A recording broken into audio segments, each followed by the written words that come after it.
All right, now, last week, Mark was talking about the generosity of God, okay? And we're going to continue that series now, part 2 in the series. One of the things really struck me last week, and it was right at the end of what he was saying, and it was all around the prodigal son. And this is what it said. It said, "My son," the father said, "you are always with me, and everything I have is yours." Now, I don't know how many times I've read the prodigal son. It's a lot. But everything I have is yours jumped out at me. And I thought, that's one of the biggest problems we have as Christians, is understanding, actually, that what God has given us is ours, and it's ours today. Our names are written in the book of life. We've got a room reserved for us in God's mansion in heaven. We have the gifts of the Spirit if we want them and want to use them. And yes, we may have different gifts each. Some may be called pastors and teachers and so on. We have different responsibilities. We have peace that surpasses all understanding. We have joy. And sometimes I think we forget all these and we get weighed down with everything that's going on in the world. The verse there was actually talking about, you could have had the fatted calf. You're grumpy with your brothers come home, but you could have gone out and had a barbecue with your friends if you wanted to. You could have killed one of the sheep or the goats or whatever it is. You could have done that. And everything that God and Jesus has done for us is ours today. Yeah. And never is that more true than with money, of course. And that's what we're talking about today. Generosity with our money, and I can see you are enthralled. Yeah, the shoulders are slumping, the eyes are closing, thinking, not again. Well, actually, I think we've only had one sermon on money, maybe two. But it's an emotive subject, isn't it? It's just like, okay, what's he going to say? How much do I have to give? Well, I've just given you £1 each. What are you going to do with it? It's gone the other way today, hasn't it? So we're going to look at some giving or generosity this morning. We're not going to talk about giving explicitly. We're not going to talk about how much money we should give. And all. We're not going to talk about tithing except in passing. So don't worry too much. But don't go away feeling condemned either. There's no condemnation. And if you go away feeling condemned, I've got it wrong. But if you go away thinking, actually, I ought to think about this, then maybe God's triggered something in your minds and in your hearts, and that you should be looking at it. The verse for the series is 1 Corinthians 2, and it says this, "But as it is written, eye has not seen nor ear heard, nor have entered into the heart of man the things which God has prepared for those who love him." God has so many good things in store. We cannot possibly imagine. And it's not just in store now, but we've got many of these things already. So be encouraged this morning of everything he's given you.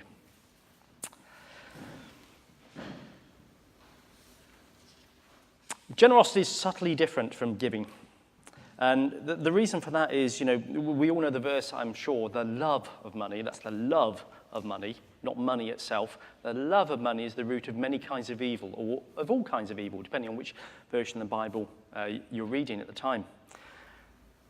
Everything we have is God, and we're called to be imitators of Christ. If God is generous to us, if we really believe God is generous to us, we're called to be generous back. And I want to begin by a couple of stories this morning.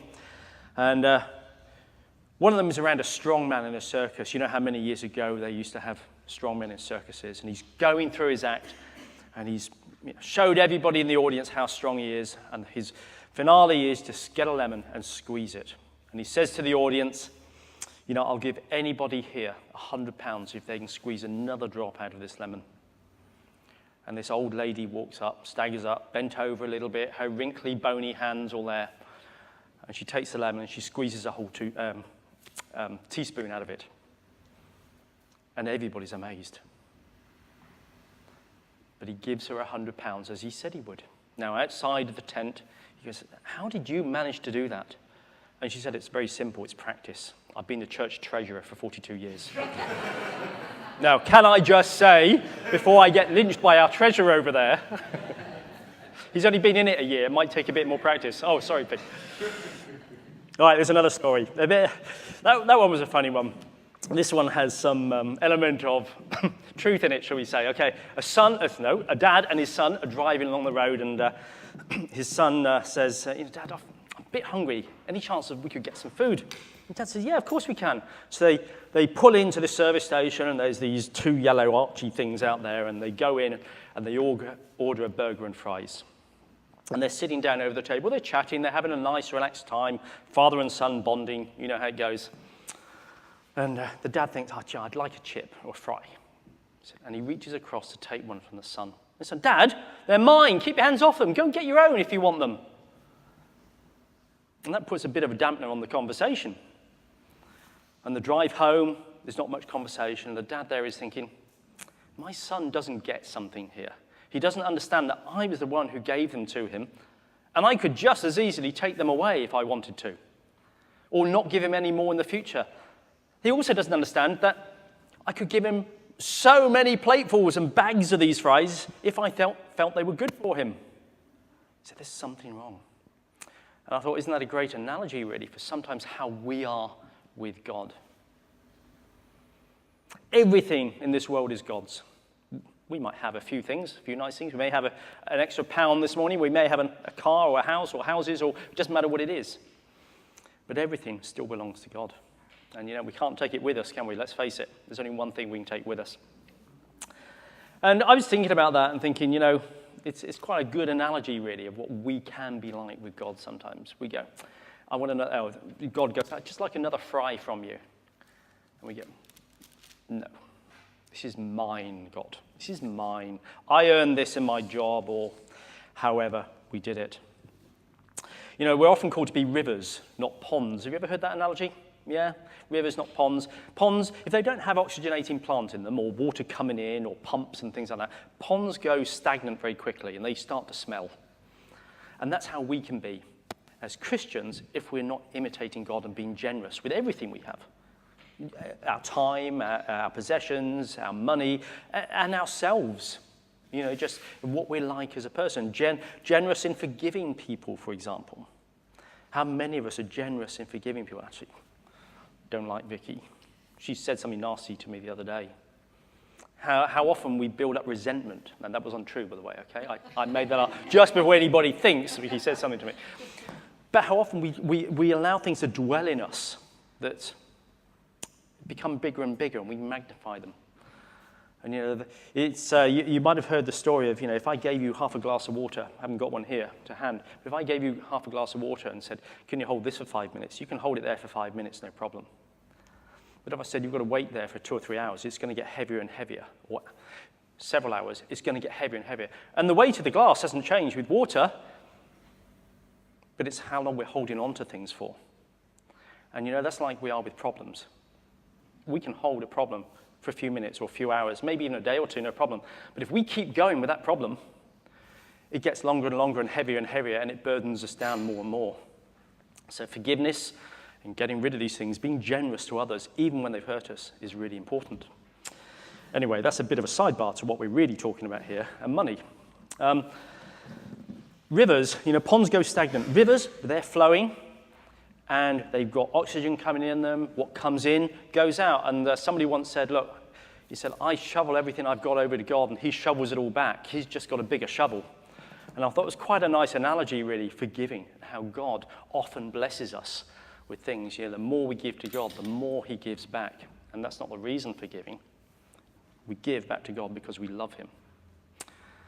But rivers, we are called to be like rivers. And there's even a verse like it. It says, John 7:38 says, he who believes in me, as the scripture said, from his innermost being will flow rivers of living water.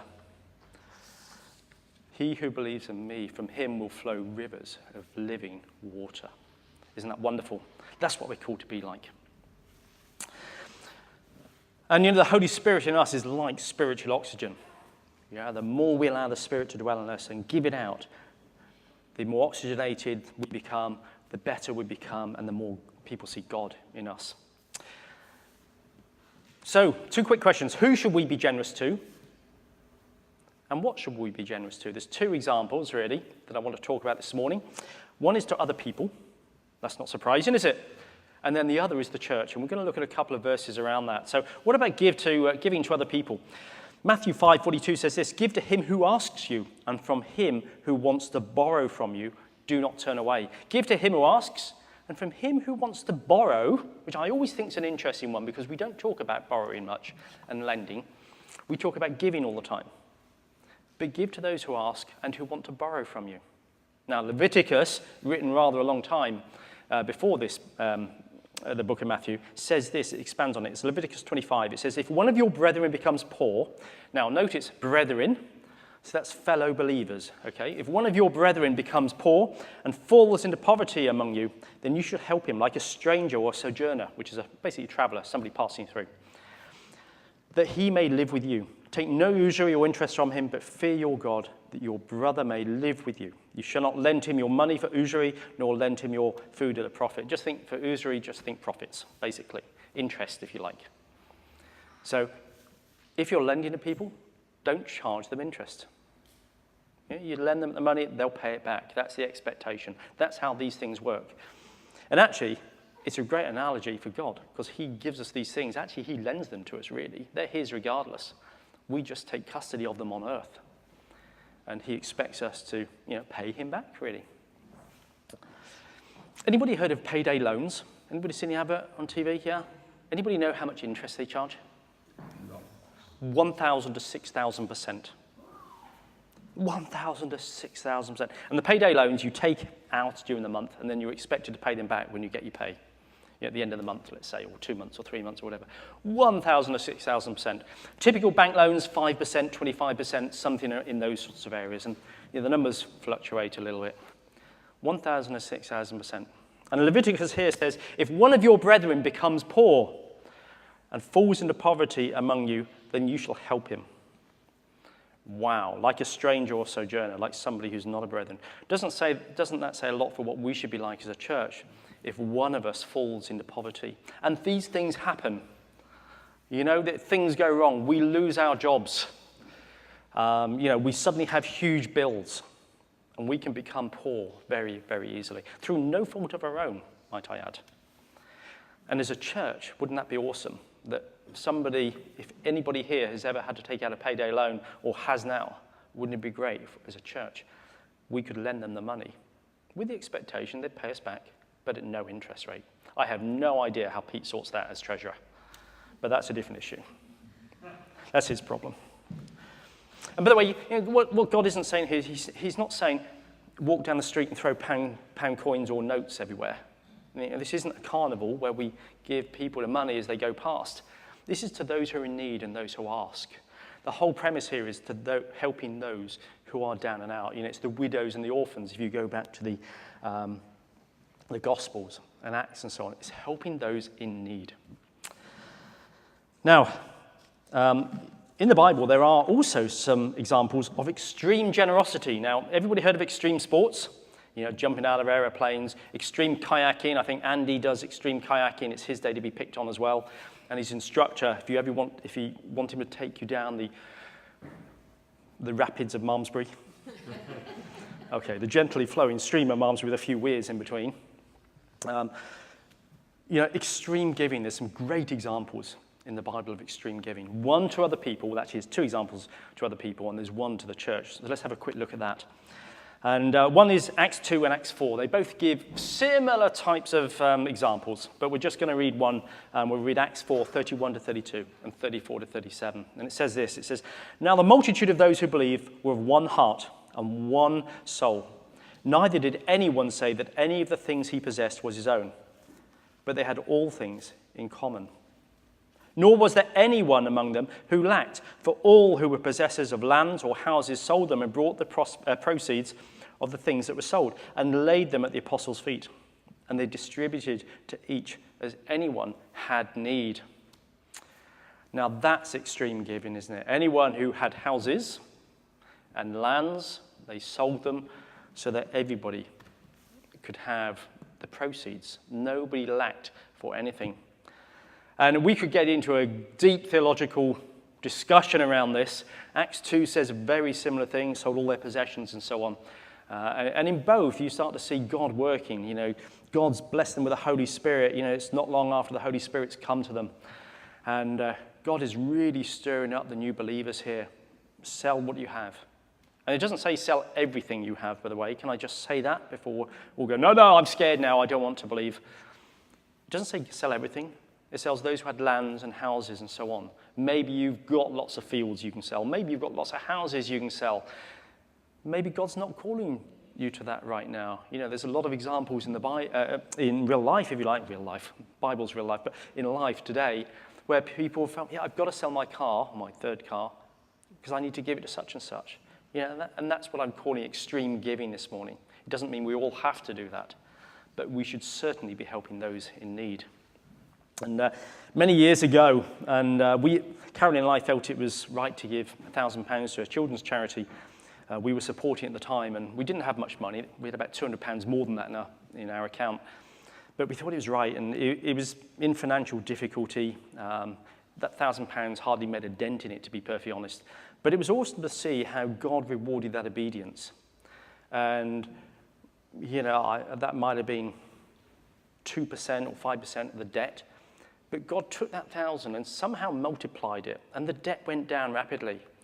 And we were fairly heavily involved in that, and it just took a stress away from us.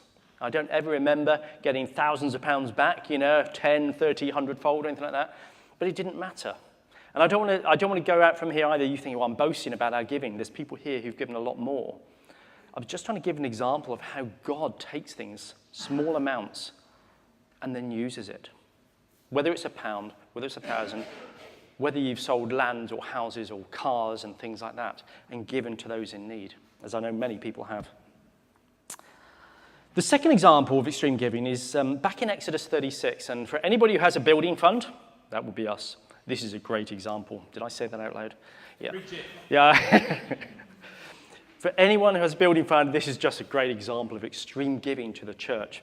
And it's Exodus 36. It says, "Then all the craftsmen who were doing all the work of the sanctuary came, each from the work he was doing. And they spoke to Moses, saying, 'The people bring much more than enough for the service of the work which the Lord commanded us to do.'" The people bring much more than enough. Isn't that great? So Moses gave a commandment, and they caused it to be proclaimed throughout the camp, saying, "Let neither man nor woman do any more work for the offering of the sanctuary." And the people were restrained from bringing, for the material they had was sufficient for all the work to be done. Indeed, too much. Wow!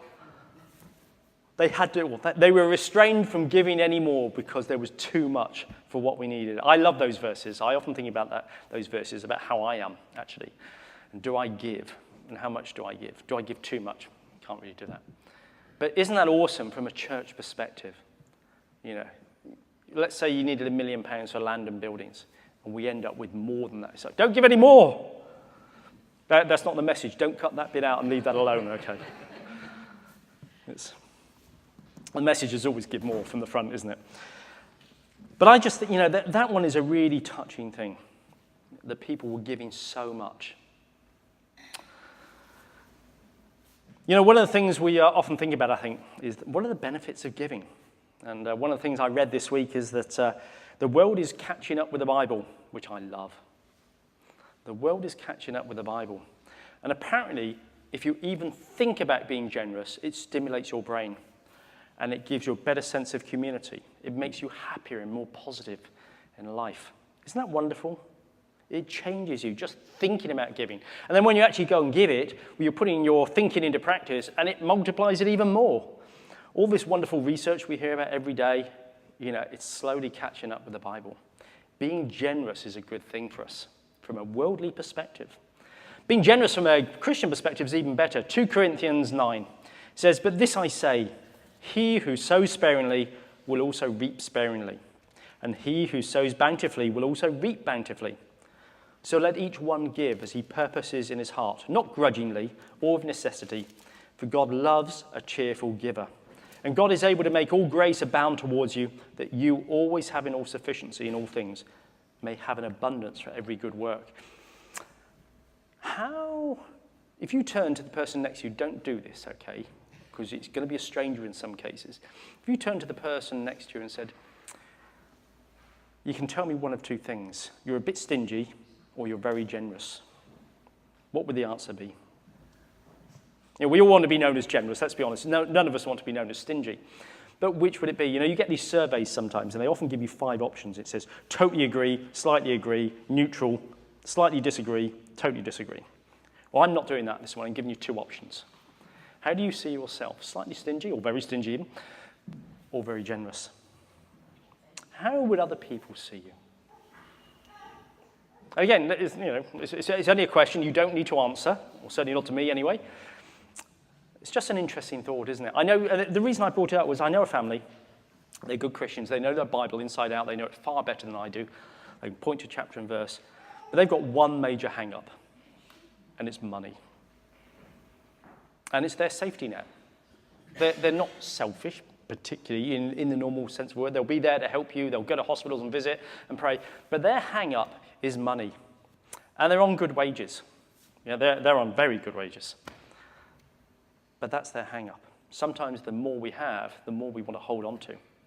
And, I love traveling, as you know, and it's amazing how many people are generous when you don't have much. We were cycling in Vietnam once, and I had a puncture, and the people who were just down the road, they invited us in for lunch while we fixed it. Nicaragua, similar sorts of things. People are so generous when they don't have much. And yet for us who have money sometimes, we think of it differently. So, stingy or generous? Don't put your hand up. Okay, let's move on. All right, Luke 6 reinforces this. Give, and it will be given to you. Good measure, pressed down, shaken together, and running over will be put into your bosom. For with the same measure that you use, it will be measured back to you. Stingy or generous? What are you going to do with your pound?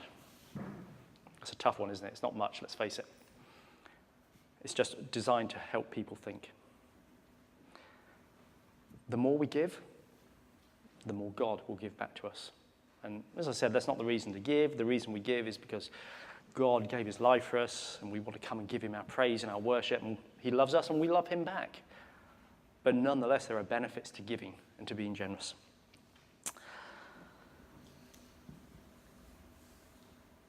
A few years ago, I had a kidney stone removed. I had to spend the night in hospital, and there were two other people in this ward. There was a bed next door to me, and there was one diagonally opposite. And the guy diagonally opposite, he'd been in there several weeks or months. I can't remember what was wrong with him now, time's passed. But he was grumpy to an extreme. And he'd take it out on the nurses and the doctors and everybody else. And, I haven't got any money and nobody comes to see me. And it's like, you've got to feel for people like that, really. When nobody's coming in, you've been there for several months and all these sorts of things. But what was interesting was that grumpiness and antagonism, if you like, made its way back through the nurses. And they did a professional job, not the professional job, but you could see they didn't want to go into that room generally because they probably get moaned at or shouted at. And it was just interesting. And I didn't have much money with me, but I was going out the next morning. I just gave him a few coins, pretty much all I had with me. And I said, hey, go and buy yourself a newspaper with it. And please don't take this as boasting again. It was a few coins, and that was it. It wasn't being generous by any means. And he was very grateful. And I tried to hide it from the guy who was next to me, and I got back into bed. And he said, I knew there was something different. Oh, isn't that interesting? And, I knew there was something different about you. Going back to the stingy, generous thing, how do people see you? If you gave some money to somebody, would they go, I know there's something different about you because of Jesus? And I felt really good about that, and that wasn't the reason I gave him the coins. It was just like, I felt God's really saying, give him some money. But it changed his attitude, and it changed the attitude of the person next to me, which was really interesting. And the guy opposite stopped moaning for a while. I was like, yeah, thank you. But it's just fascinating when we're generous how it changes people. And, we can't change the whole world, but we can be the world to one person. We've all heard that saying. And it might be that one person today. It might be a different person tomorrow. And the challenge for this week, then, is a difficult one, isn't it? Based on what we said today, it's really difficult.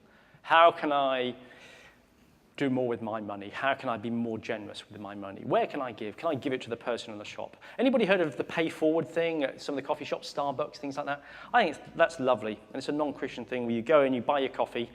Not that I ever go there, but you buy your coffee and you pay forward for another coffee. You give them the price of 2 cups instead of 1. And somebody then who's maybe homeless or in need can go in and say, have you got any?